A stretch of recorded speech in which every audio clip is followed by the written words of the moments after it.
Welcome to Educational Alpha. Kaya CEO and host Bill Kelly brings you on-the-ground conversations with business leaders, educators, coaches, and industry colleagues from around the globe. In this episode, Bill talks with a tireless champion for tobacco-free investment, Dr. Bronwyn King, an Australian radiation oncologist. Bronwyn made the horrifying discovery in 2010 that her pension money was being invested in big tobacco. In that moment, she realized that she was working hard to help people suffering from the effects of tobacco use while investing in the very products that were responsible for their pain. She just couldn't let that be. Listen in to hear how she started Tobacco-Free Portfolios, a nonprofit aiming to eliminate tobacco from investment portfolios globally. Welcome to the latest edition of Educational Alpha, where the investor's edge starts with informed consent. I'm your host, Bill Kelly, and today I'm joined by Dr. Bronwyn King. Good to see you, Bronwyn. Great to see you too, Bill. Thanks for having me on. Yeah, it's been a long time, and you're on the other side of the world.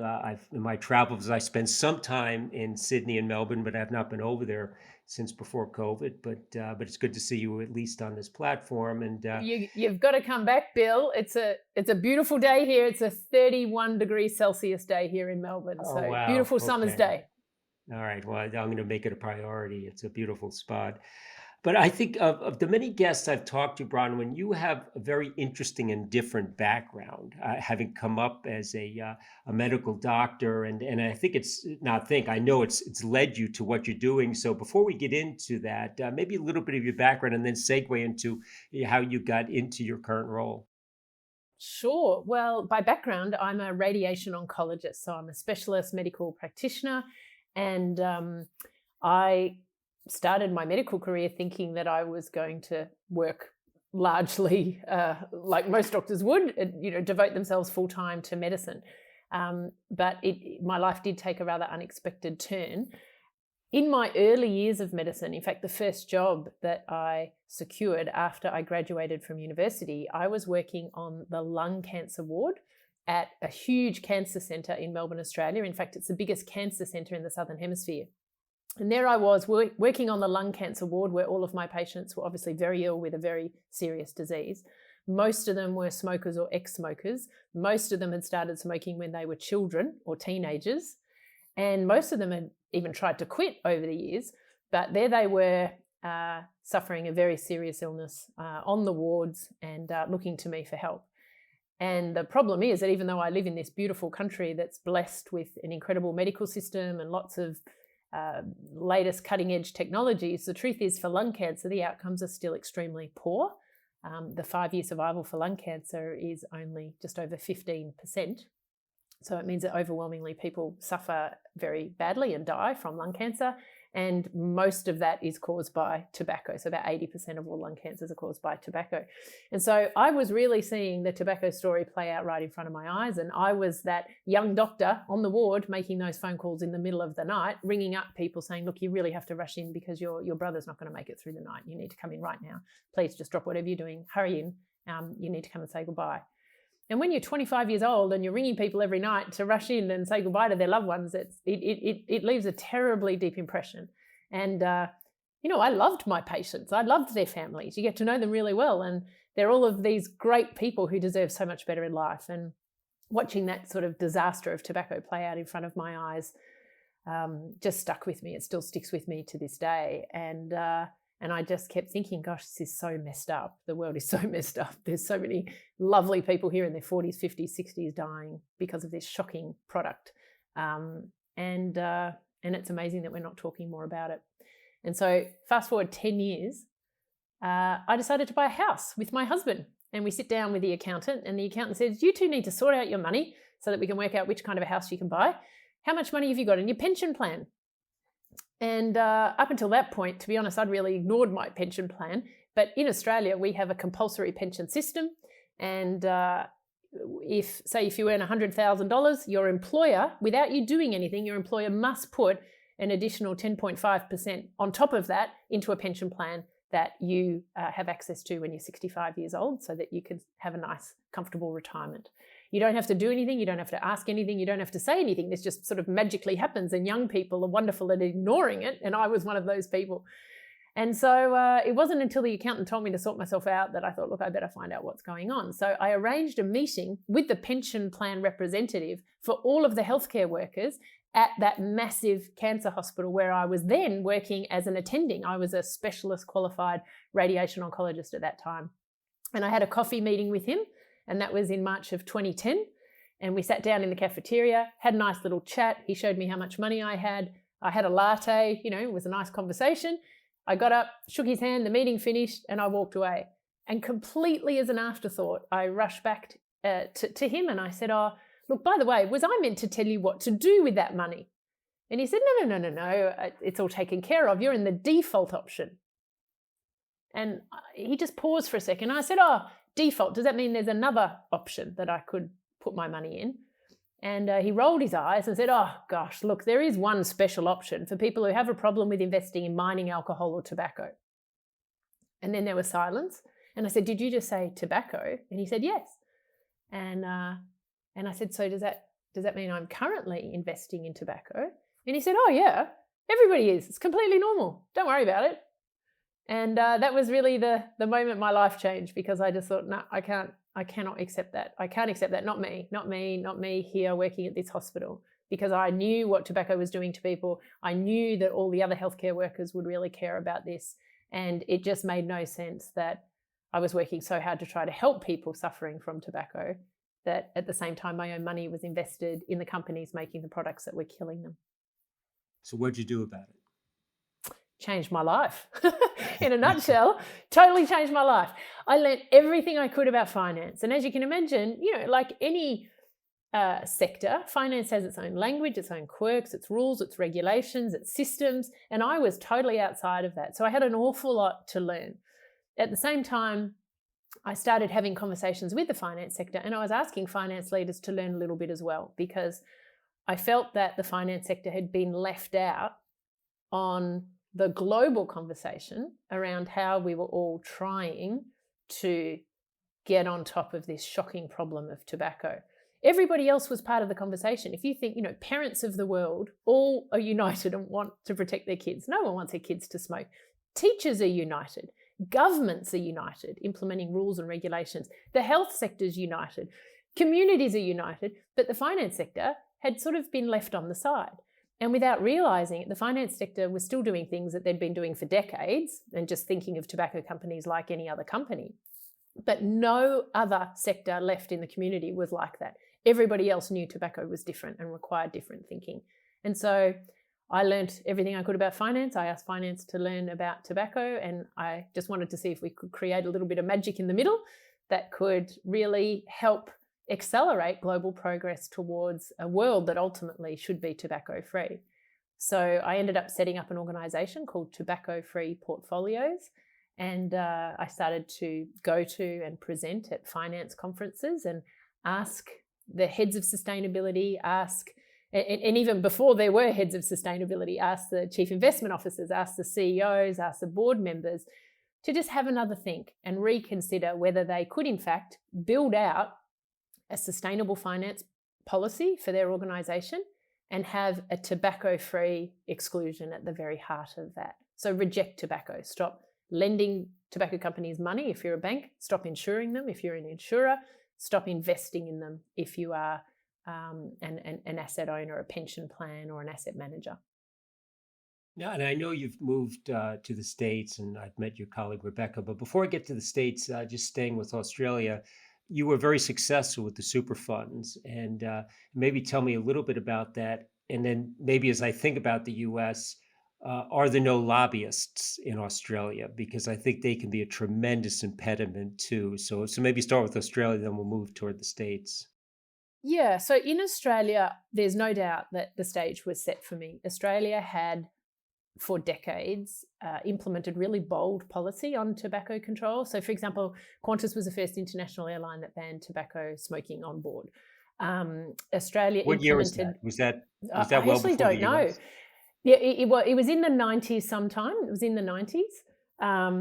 And I still remember so vividly, I celebrated the millennium. I wanted to go overseas and I took an Emirates flight in 1999 and I could not believe this 14-hour flight from Melbourne to Dubai.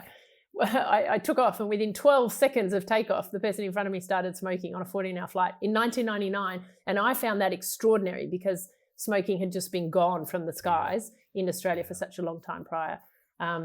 So I can't remember. I'll have to get back to you on that one in terms of the date. But the many tobacco control regulations, like banning smoking in restaurants, banning smoking at work, banning smoking at the pubs and clubs and nightclubs, all of that had happened pretty early in Australia compared to most other countries. And the one sort of most recent regulation that Australia is very proud of is what we call plain packaging legislation.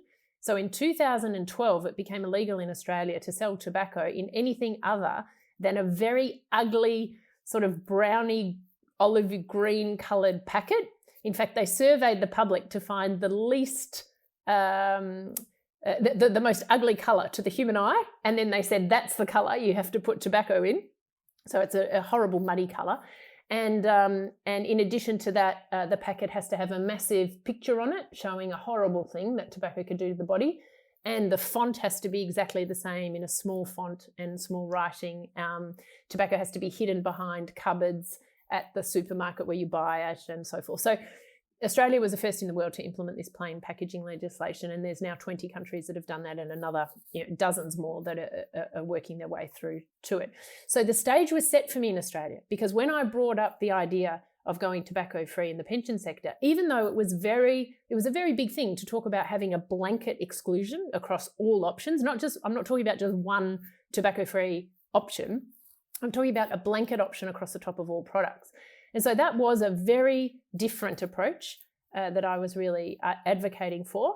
But having said that, the general Australian sentiment is very anti-tobacco, and that definitely helped. So as of today, the vast majority of Australian pension plans have that blanket exclusion in place and are very proud to do so. And it's made the CEOs and the CIOs and the board members feel very proud that they have organisations that are really aligned with the expectations of the community. So Australia, the work went very well. Our next sort of landing stop was Europe, especially in France, the Netherlands, Scandinavia. This work went very, very well. I'm sure some of your listeners are familiar with the Dutch were world leaders when it came to having exclusions. They led the world back in about sort of 2003, 4, 5, where in fact many of their big allocators put in exclusions for controversial weapons, so for landmines and cluster munitions. So over there, the concept of having an exclusion and a baseline standard wasn't actually so unusual, but tobacco for most of them became their second exclusion. But those are two sort of that they've become a tight-knit group. Tobacco exclusions and controversial weapon exclusions often go together. So maybe as we drift toward the U.S., and I think I had this conversation with you in the past, Bronwyn, where if I equate tobacco to fossil fuels, we have fossil fuels in the climate, big issue, full stop. But we have global GDP that's addicted to fossil fuels, and we've got to figure out how we can wean that addiction and stop and get it stopped at some point. And we're behind the 8 ball clearly. But I think you made the point with tobacco that there are no redeeming qualities, and it's got to be full stop today. And I think that's what you've been able to accomplish in Australia.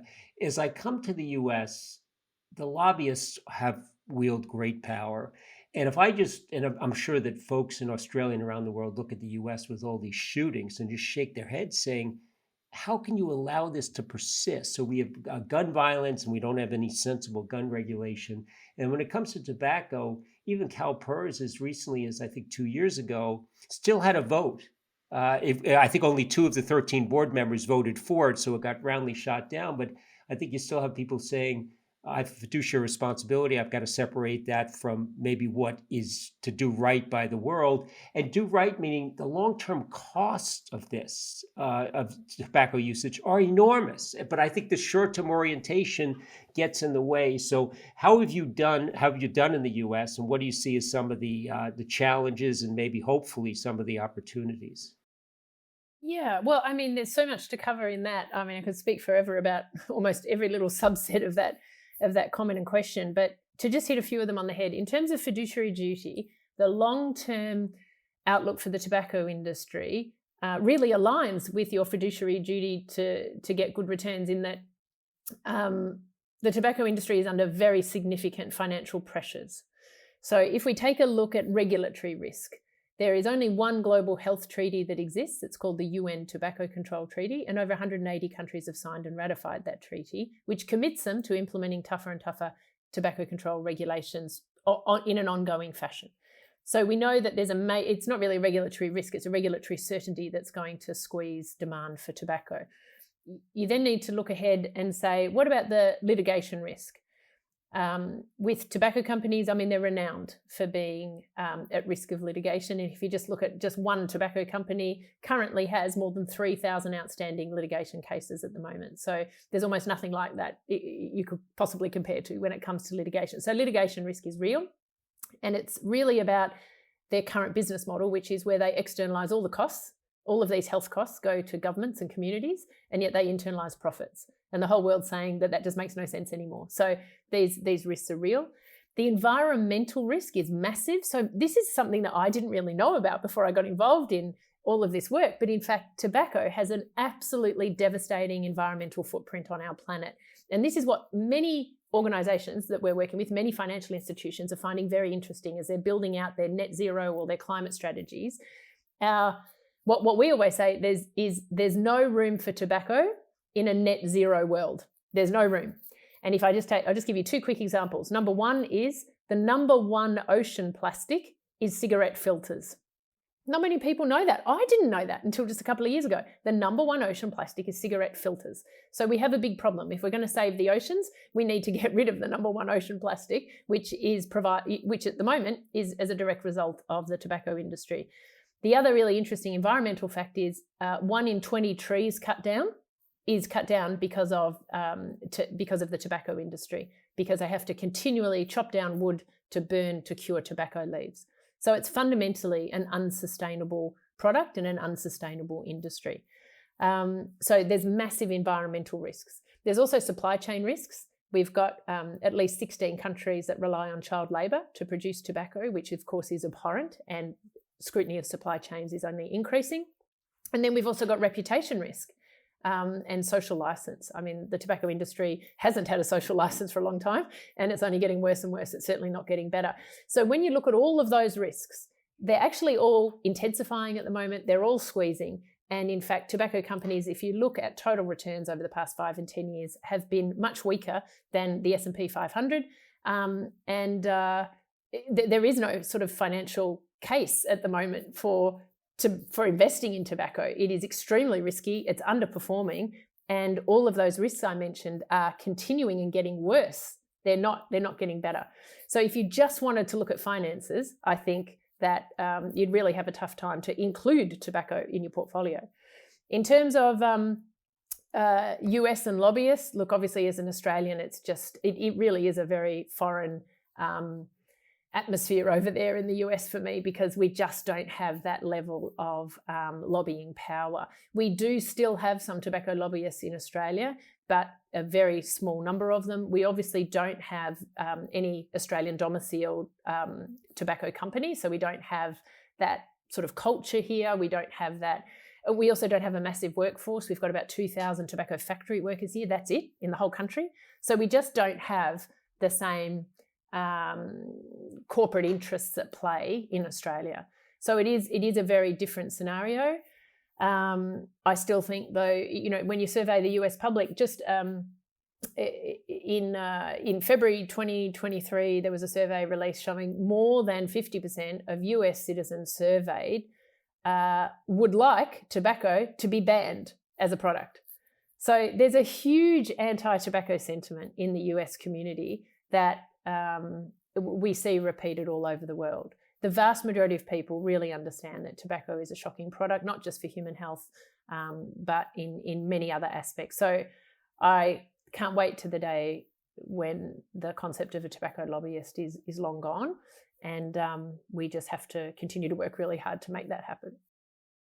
And what about other parts of the world, either in Asia or in the Eurozone? Do you have a presence or a voice there? Yeah, so we've had a presence in the Eurozone since 2016, and in fact, our work has really been well received there. It was going so well. So, the biggest bank in Europe, BNP Paribas, tobacco free. The biggest pension plan in Europe, ABP, tobacco free. There's another 10 European banks that are tobacco free and have signed on to the pledge, and our work is very well received there, and we're having lots of terrific discussions ongoing.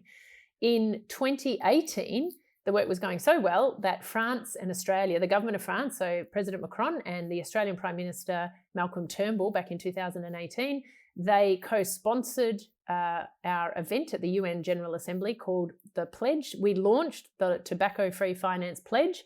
The head of the World Health Organization, Dr. Tedros Ghebreyesus, spoke at the launch, and we had a few other UN agencies that were there. And we welcome financial institutions to sign this very good-spirited pledge saying that they would end their commercial relationships with tobacco. It is good-spirited in that it's about signing up and getting on that journey, a bit like signing up to net zero and creating a pathway to net zero. It's not about being perfect at the very moment you sign up. It's about making that decision and saying you really stand in solidarity with all of the rest of the sectors of the world that are trying to bring an end to this shocking problem of tobacco. The world's on track for 1 billion people to die from tobacco this century. 1 billion. So I think people often forget those numbers, and it really is an absolutely there's nothing like it. It's just such a shocking product that has no redeeming features. So we launched that pledge 5 years ago. At the time of launch, there was $6 trillion US signed up. There's now $16.6 trillion US dollars signed up, and most of that has happened via Zoom because in Australia during the pandemic, I wasn't able to move here for a long time, and so I've just had Zoom conversations and phone calls with people all over the world, and even that has been enough to get a lot of people moving on this journey to tobacco free. So it really is becoming mainstream finance, and we're looking forward to having a celebration event of 5 years of the pledge this year at the UN General Assembly, and we're really hoping we can crack the 20 trillion US mark signed up to our pledge. Wow, it's really quite remarkable, Bronwyn. Well done. So I want to conclude by asking you something you mentioned earlier, which is you got up from that table and that coffee in March of 2010 and started to walk away. And you could have gotten in your car, drove home, bought the house, and continued on with your practice, perhaps. So what drove you back to that table, and what would happen if you never went back? Do you think this was destiny? You were eventually going to be down this path, or was it just dumb luck or something in between? Because it's remarkable as just as an individual what you've been able to accomplish, and great credit to you. But I'm curious as to what drove you back to that table. Oh, it's such a good question, Bill. I don't know if I've got the right answer. Maybe it is something in between and a little bit of magic, but I guess I just was in such an incredible position having the stories of all of my patients with me. I really carried them. As I said, I'm a people person. I really care about my patients. I want them to do well. And it genuinely broke my heart to watch so many of them suffer and die because of a mistake that they made when they were 12 or 13 by having a cigarette and then getting addicted to it. To me, that just seems so unfair, and I felt so powerless to help them. And so having all those stories with me, was, I always felt like I wanted to do something to fix that, or to honor all those people, or to make the world a little bit better. And so I was always looking for something, thinking, what can I do? What can I do? Apart from just being a doctor, being that one person at the end of the line trying to help people at the very end. And so what made me walk back? I don't know. I just thought I should find out where the money was. I don't know. I think I had once, there's one building in the middle of the city of Melbourne, and this was years ago, before all of this, that I had driven past, and I think it said something like the Responsible Investment Centre or something. And so I think I had just seen that title, that label on the building once. And so when he said, he told me about the money and everything, and I thought I should just check. I should just ask. I just thought I should ask. And as soon as I found out, though, that was it. Even standing right there in the hospital at that moment, I thought, this is it. I cannot walk past that. I just cannot let that go. Not me who knows who knows exactly what is happening to these patients. I cannot let that go. I just can't. And so I really didn't sleep after that. I just didn't sleep. My brain was just ticking away going, what are you going to do about that? You have to have a go. And so it's been a very interesting journey, but I'm glad I did have a crack at it. And I am as well. And I think you went from a practice that you obviously loved and cared about your patients, but there was probably not a lot that you could do for many of them at that stage. But we're never going to know how many lives you've saved or prevented that young person from taking that first cigarette and getting addicted to it. So huge thanks for that. And it's just truly extraordinary. So hats off to you. And thank you, Bronwyn. Great discussion. Great to see you again. Thanks so much, Bill. It's been a pleasure. Pleasure's mine. Please join us in the next segment of Educational Alpha as we look to always put the investor first through transparency, education, and informed consent.